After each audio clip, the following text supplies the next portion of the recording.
सुबह उठकर ब्रश करते समय नोरा को अपने आसपास कुछ अजीब महसूस होता है। खतरा समझकर वो आसपास ध्यान से देखने जाती है। तब जो वो देखती है उससे उसका दिल ठंडा पड़ जाता है। असल में नोरा इस समय समुद्र के कई हजार फीट नीचे है, जहां आज तक सूरज की रोशनी नहीं पहुंची। समुद्र की इतनी गहराई में पानी का प्रेशर इतना ज्यादा होता है कि वो 1 सेकंड से भी कम समय में इंसान के शरीर को कुचलकर पानी में मिला सकता है। इसी जगह समुद्र पर रिसर्च करने के लिए एक बेस या स्टेशन बनाया गया है और उसी बेस के अंदर वो लोग रहते हैं। नोरा बताती है कि महीनों तक इतनी गहराई में रहने पर बाहर दिन है या रात ये समझना भी मुश्किल हो जाता है। कभी कभी तो सपना और हकीकत में फर्क करना भी कठिन हो जाता है, लेकिन फिर भी उन्हें अपनी ड्यूटी निभानी पड़ती है। नोरा ये बातें बता ही रही होती हैं कि अचानक पूरे बेस की लाइट्स अजीब तरह से ब्लिंक करने लगती हैं। क्या हो रहा है ये देखने के लिए जैकेट पहनकर नोरा आगे बढ़ती है। तभी उसे पता चलता है कि ऊपर से पानी लीक हो रहा है और ये दृश्य देखकर उसका दिल पूरी तरह ठंडा पड़ जाता है। समुद्र की इतनी गहराई में पानी का प्रेशर इतना ज्यादा होता है कि वो 1 सेकंड में इंसान की हड्डियों को पाउडर की तरह कुचल सकता है। लेकिन नोरा इसके बारे में ज्यादा सोच भी नहीं पाती कि अचानक बेस की दीवार टूट जाती है और अंदर पानी घुसने लगता है। अपनी जान बचाने के लिए नोरा पूरी ताकत से दूसरे कॉरिडोर की तरफ दौड़ने लगती है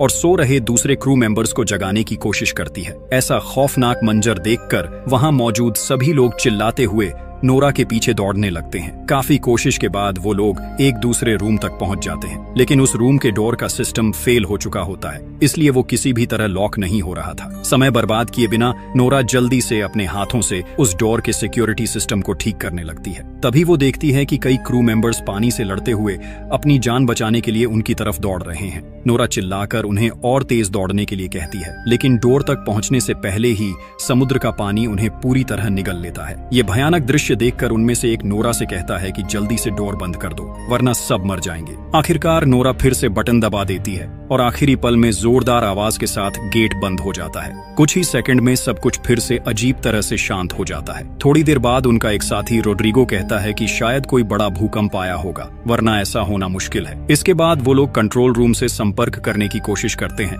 लेकिन वहां से कोई जवाब नहीं आता। मतलब कंट्रोल रूम से उनका पूरा संपर्क टूट चुका था। उसी समय उन्हें एक दिल दहला देने वाली अजीब आवाज सुनाई देती है। उन्हें लगता है जैसे बेस के बाहर कोई बहुत बड़ा रहस्यमय ऑब्जेक्ट पानी के अंदर हिल रहा है और अपने तेज नाखूनों से बेस की दीवारों पर वार कर रहा है। खतरा बढ़ सकता है, ये सोचकर नोरा और रोड्रिगो देर किए बिना एस्केप पॉड्स की तरफ निकल पड़ते हैं। टूटे फूटे बेस के अंदर से गुजरते हुए वो किसी तरह सर्वर रूम तक पहुंचते हैं और खराब हो चुके कम्युनिकेशन सिस्टम को ठीक करने लगते हैं। लेकिन तभी वही डरावनी तेज आवाज फिर से पास से सुनाई देती है। अब उन्हें शक होने लगता है कि ये कोई सामान्य भूकंप नहीं हो सकता। नोरा सिस्टम का डेटा चेक करके देखती है कि पूरा बेस ताश के घर की तरह टूटकर गिर चुका है। सिर्फ कुछ ही हिस्से किसी तरह टिके हुए हैं। इसके बाद नोरा और रोड्रिगो एस्केप पॉड की तरफ जाने के लिए आगे बढ़ते हैं। टूटे फूटे बेस के अंदर से रेंगते हुए वो लोग रास्ता खोजने की कोशिश करते हैं। तभी पीछे से कोई दर्द भरी आवाज में चिल्लाता है, मुझे बचाओ। नोरा पीछे मुड़कर देखती है कि उनका साथी पॉल मलबे के नीचे दबा हुआ है। नोरा और रोड्रिगो मिलकर काफी कोशिश के बाद उसे बाहर खींच लेते हैं। अब तीनों मिलकर एस्केप की तरफ बढ़ने लगते हैं। आगे का रास्ता इतना तंग हो चुका होता है कि उन्हें रेंगते हुए आगे बढ़ना पड़ता है। सबसे आगे नोरा होती है। अचानक उसकी नजर एक डेड बॉडी पर पड़ती है। उस आदमी की आंखें अभी भी खुली हुई थीं और उनमें इतना डर था कि लगता था मरने से ठीक पहले उसने कोई बहुत डरावनी चीज देखी थी। ये दृश्य देखकर उनके मन में डर बैठ जाता है कि शायद समुद्र की गहराई में कोई भयानक चीज जाग चुकी है जो इंसानी कल्पना से भी बाहर है। काफी मुश्किलों के बाद वो लोग आखिरकार पॉड रूम तक पहुंच जाते हैं, लेकिन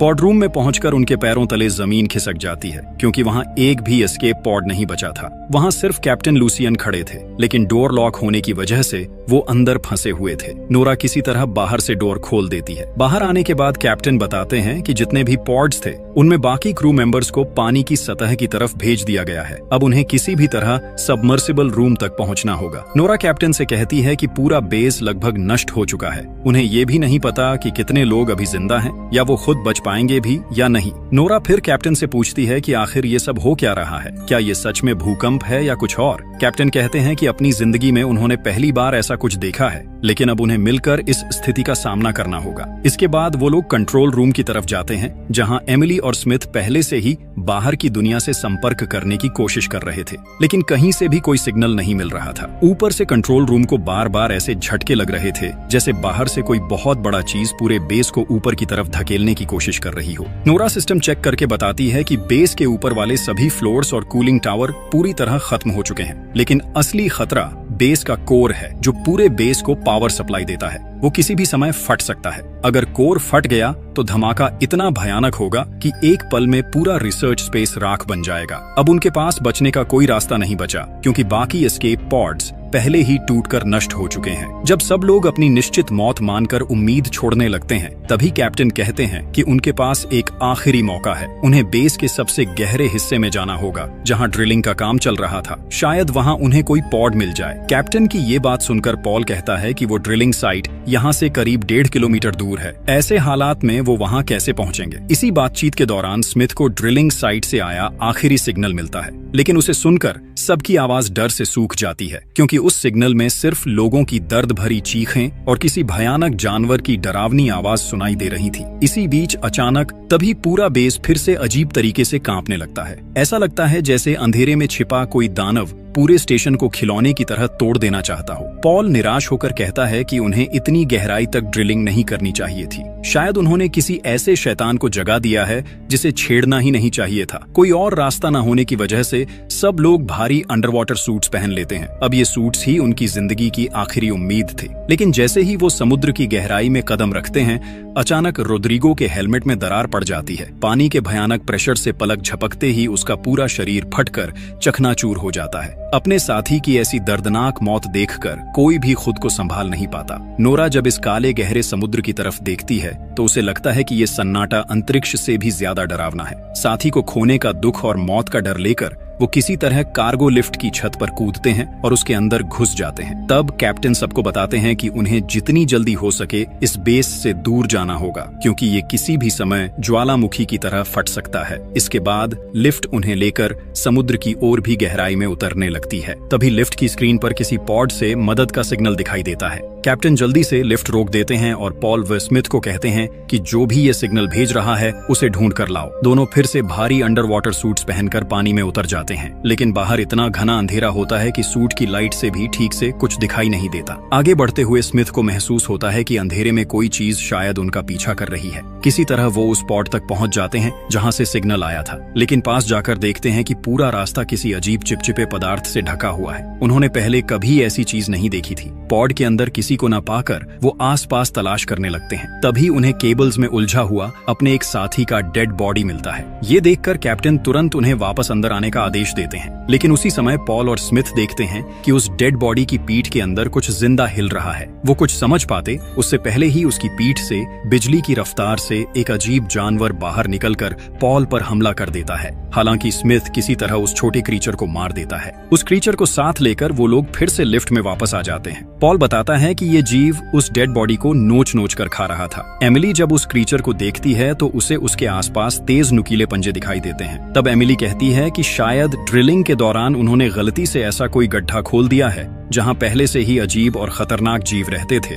और अब उनकी वजह से वो गुस्से में आ गए हैं। एमिली की ये बात चल ही रही होती है कि अचानक लिफ्ट की सारी लाइट्स बंद हो जाती हैं। नोरा किसी तरह सिस्टम को फिर से ठीक करने लगती है, लेकिन जैसे जैसे लिफ्ट नीचे उतरती है, बाहर से कोई बड़ा जीव उसे जोर जोर से धक्का देने लगता है। तभी पॉल की नजर टेबल पर रखे उसी छोटे क्रीचर पर पड़ती है। वो सोचने लगता है कि क्या बाहर उसका माँ है। शायद उन्होंने बहुत बड़ी गलती कर दी है। भयानक झटकों के बीच लिफ्ट के अंदर सभी लोग पत्थर की तरह चुप खड़े रहते हैं। चारों तरफ इतनी गहरी खामोशी होती है कि उन्हें अपनी धड़कन तक साफ सुनाई देती है। उसी समय कैप्टन जब लिफ्ट की छत के कांच पर टॉर्च की रोशनी डालते हैं तो अचानक एक विशालकाय क्रीचर उस कांच पर जोर से हमला कर देता है और वो किसी दानव जैसे इंसान की तरह दिख रहा था।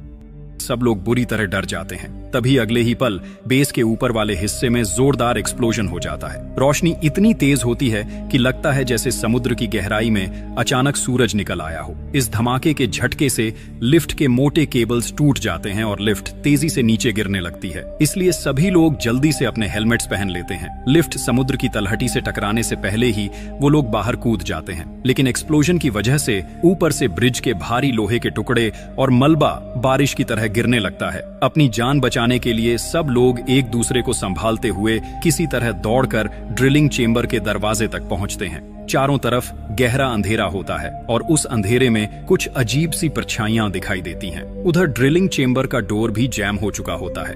काफी कोशिश के बाद वो लोग किसी तरह उसके अंदर घुस जाते हैं। तभी ऊपर से फिर एक डरावनी आवाज सुनाई देती है। कैप्टन सबको समझाते हुए कहते हैं कि शायद ये ऊपर से बेस के टूटे हुए हिस्से गिरने की आवाज है।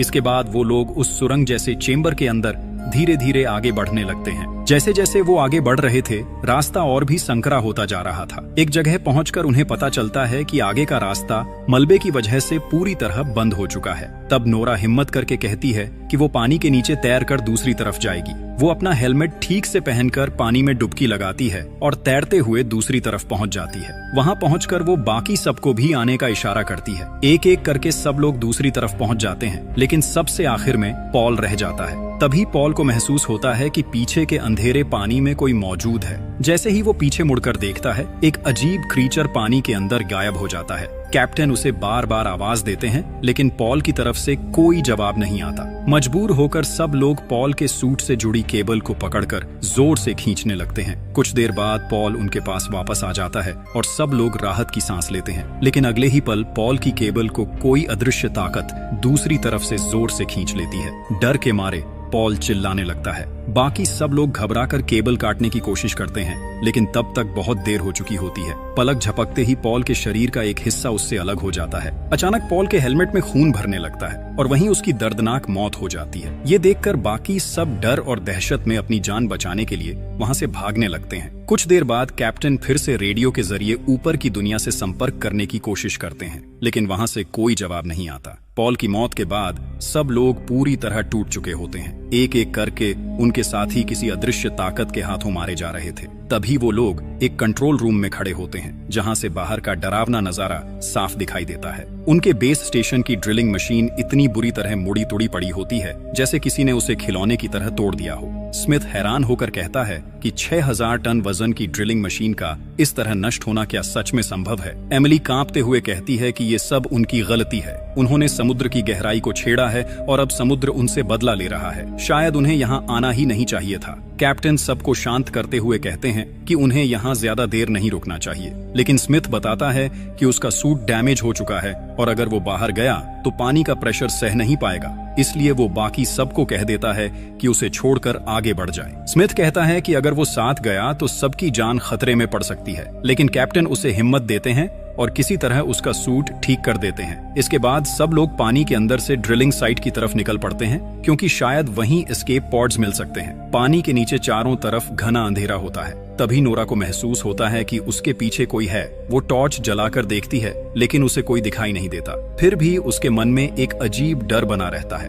उसे बार बार लगता है कि कोई उसके बहुत पास से होकर गुजर रहा है। अचानक नोरा के सामने से एक अजीब क्रीचर तैरता हुआ निकल जाता है। ये देखकर सब लोग डर कर अंधेरे में इधर उधर देखने लगते हैं। कैप्टन तुरंत सबको सूट की लाइट्स बंद करने का आदेश देते हैं। इसी दौरान उन्हें पता चलता है कि स्मिथ कहीं दिखाई नहीं दे रहा। सब लोग उसे ढूंढने लगते हैं। तभी नोरा देखती है कि कोई अजीब चीज स्मिथ को घसीट कर ले जा रही है। नोरा हिम्मत करके उस क्रीचर के पीछे जाती है। वो अजीब क्रीचर स्मिथ को खींचते हुए एक संकरी गुफा के अंदर ले जाता है। कैप्टन बिना एक पल गंवाए उसी गुफा के अंदर घुस जाते हैं। काफी अंदर जाने के बाद कैप्टन को स्मिथ मिल जाता है। किस्मत से स्मिथ अभी जिंदा होता है। कैप्टन उसे खींचकर बाहर ले आते हैं, लेकिन थोड़ी देर बाद कैप्टन को याद आता है कि स्मिथ की गन गुफा के अंदर ही रह गई है। इसलिए वो फिर से गुफा के अंदर जाकर गन निकालने लगते हैं। लेकिन जैसे ही वो वापस लौटने लगते हैं, गुफा की गहराई से एक भयानक मॉन्स्टर अचानक निकलकर कैप्टन को पकड़ लेता है और ऊपर की तरफ खींचने लगता है। कैप्टन के सूट की केबल में फंसने की वजह से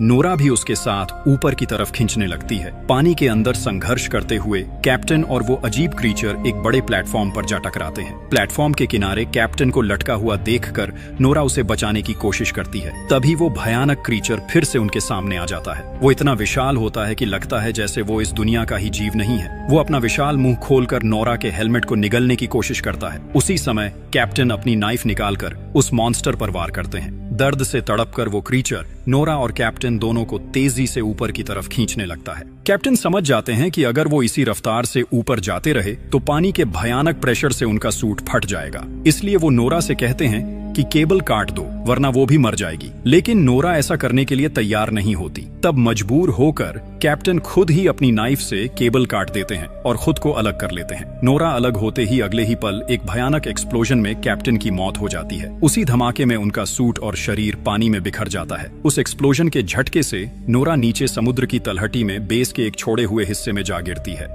वो जगह पूरी तरह सुनसान और खामोश होती है। किसी तरह अंदर जाकर नोरा मानसिक रूप से टूट जाती है, क्योंकि उसे नहीं पता कि स्मिथ और एमिली जिंदा हैं या नहीं। वो रेडियो से पागलों की तरह एमिली और स्मिथ से संपर्क करने की कोशिश करती रहती है, लेकिन कोई जवाब नहीं मिलता। फिर नोरा ऊपर पड़े कुछ उपकरणों से एक पुराना सूट किसी तरह ठीक कर लेती है और उसे पहनकर दोबारा पानी में उतरती है ताकि एमिली और स्मिथ को ढूंढ सके। तभी रेडियो में एमिली की आवाज सुनाई देती है। उसी समय नोरा दूर अंधेरे में एमिली के सूट की लाइट चमकती हुई देख लेती है। काफी मुश्किल से वहां पहुंचने पर नोरा देखती है कि एमिली स्मिथ को घसीटते हुए आगे ले जा रही है, क्योंकि स्मिथ बहुत बुरी तरह घायल हो चुका था। नोरा एमिली को शांत करती है और दोनों मिलकर स्मिथ को खींचते हुए उस गहरे अंधेरे की तरफ बढ़ने लगते हैं। चारों तरफ माहौल बहुत डरावना होता है। हर पल ऐसा लगता है जैसे कोई भयानक परछाई छिपकर उन्हें देख रही हो। कई साथियों को खोने के बाद आखिरकार वो लोग ड्रिलिंग साइट तक पहुंच जाते हैं, लेकिन वहां पहुंचकर खुश होने की बजाय वो और ज्यादा घबरा जाते हैं, क्योंकि ड्रिलिंग साइट के मेन गेट तक पहुंचने के लिए बीच में एक पुल जैसा रास्ता पार करना पड़ता है और उस पूरे पुल पर हजारों खतरनाक क्रीचर्स गहरी नींद में पड़े हुए होते हैं। अगर उन्हें मेन गेट तक पहुंचना है तो इन्हीं क्रीचर्स के बिल्कुल पास से गुजरना पड़ेगा, और अगर उनमें से एक भी जाग गया तो पल भर में हजारों जानवर उन्हें फाड़ कर खा सकते हैं। कोई और रास्ता न होने की वजह से वो धीरे धीरे आगे बढ़ने लगते हैं, लेकिन बदकिस्मती से एक क्रीचर अचानक जाग जाता है और नोरा पर हमला कर देता है। नोरा चिल्लाकर एमिली से कहती है कि वो तुरंत वहां से भाग जाए। वो क्रीचर अपना विशाल मुंह खोलकर नोरा को निगलने की कोशिश करता है, लेकिन नोरा डरने के बजाय हिम्मत दिखाती है और अपनी गन से उस क्रीचर के पेट के अंदर गोली मार देती है। दर्द से तड़पते हुए वो क्रीचर वहीं मर जाता है। इसके बाद नोरा उसका शरीर चीरकर किसी तरह बाहर निकल आती है, लेकिन तब तक आसपास के बाकी सारे मॉन्स्टर्स जागने लगते हैं। ये देखकर नोरा अपनी गन रिलोड करने ही वाली होती है कि अचानक वो देखती है कि जिस प्लेटफॉर्म पर ये क्रीचर्स उल्टे लटके हुए थे वो पूरा हिस्सा ऊपर उठकर अंधेरे में गायब हो जाता है। उसी समय नोरा सामने वाली बिल्डिंग के ऊपर एक विशाल छाया खड़ी देखती है। जब वो उस छाया पर गोली चलाने के लिए ध्यान से देखती है तो उसके दिल की धड़कन लगभग रुक जाती है। उसके सामने एक दानव जैसा समुद्री राक्षस खड़ा होता है। वो इतना विशाल था कि उसके सामने 50 मंजिला बिल्डिंग भी खिलौने जैसी लगती थी। अपनी जान बचाने के लिए नोरा पूरी ताकत से मेन गेट की तरफ दौड़ने लगती है। वो विशाल मॉन्स्टर अपने पैर से पुल पर इतनी जोर से हमला करता है कि लगता है जैसे पानी के नीचे कोई परमाणु बम फट गया हो। उस धमाके के झटके से नोरा दूर जाकर गिरती है और बेहोश हो जाती है। अगले ही पल एमिली नोरा को खींचते हुए मेन गेट के अंदर ले आती है और जल्दी से दरवाजा बंद कर देती है। स्मिथ, नोरा और एमिली किसी तरह अंदर आ तो जाते हैं, लेकिन खतरा अभी खत्म नहीं हुआ था। वो विशाल मॉन्स्टर पूरे ड्रिलिंग साइट बिल्डिंग को जमीन से उखाड़ने की कोशिश करने लगता है। किसी तरह वो लोग आगे बढ़ते हुए पॉड रूम तक पहुंच जाते हैं। वहां कुल 3 पॉड्स होते हैं। नोरा जल्दी से चेक करती है और पता चलता है कि उनमें से सिर्फ 2 ही ठीक से काम कर रहे हैं। इसलिए बिना समय गंवाए नोरा और एमिली पहले स्मिथ को एक वर्किंग पॉड में बैठाकर ऊपर की तरफ भेज देते हैं। इसके बाद नोरा एमिली से कहती है कि वो दूसरे पॉड में बैठ जाए, लेकिन एमिली समझ जाती है कि बाकी बचा पॉड खराब है, इसलिए वो नोरा को अकेला छोड़कर जाने के लिए तैयार नहीं होती। तब नोरा उसे समझाते हुए कहती है कि स्मिथ के साथ उसका